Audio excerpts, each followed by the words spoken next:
నమస్తే, welcome to టీవీ21 the better choice. నేను పుష్ప. రాగి జావ తాగిన, రాగి పిండితో చేసిన పదార్థాలు తీసుకున్నా ఎలాంటి ప్రయోజనం చేకూరుతుందో ఇవాళ వీడియోలో తెలుసుకుందాం.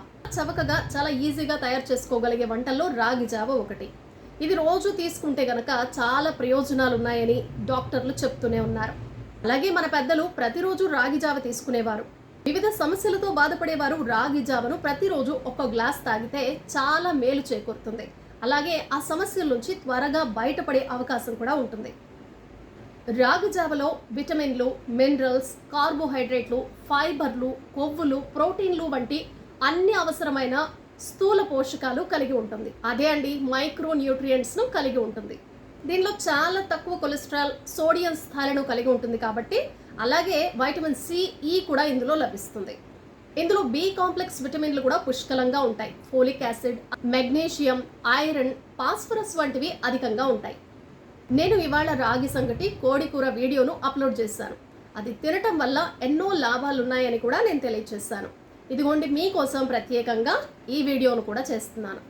మీరు ఏ ప్రాంతం వారైనా సరే రాగిని ప్రతిరోజు ఆహారంలో భాగంగా చేసుకోండి.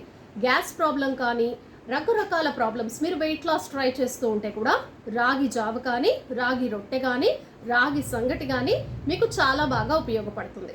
మీరు నాన్ వెజిటేరియన్స్ అయితే చికెన్, మటన్, చేపల పులుసు వీటితో మీరు రాగి సంగటి తీసుకోవచ్చు.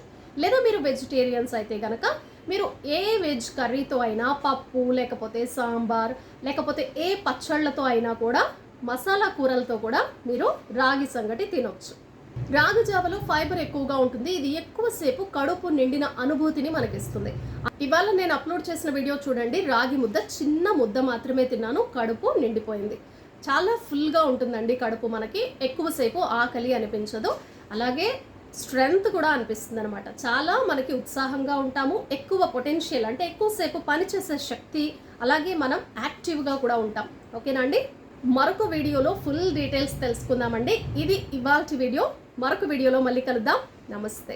సబ్స్క్రైబ్ చేయటం మర్చిపోకండి.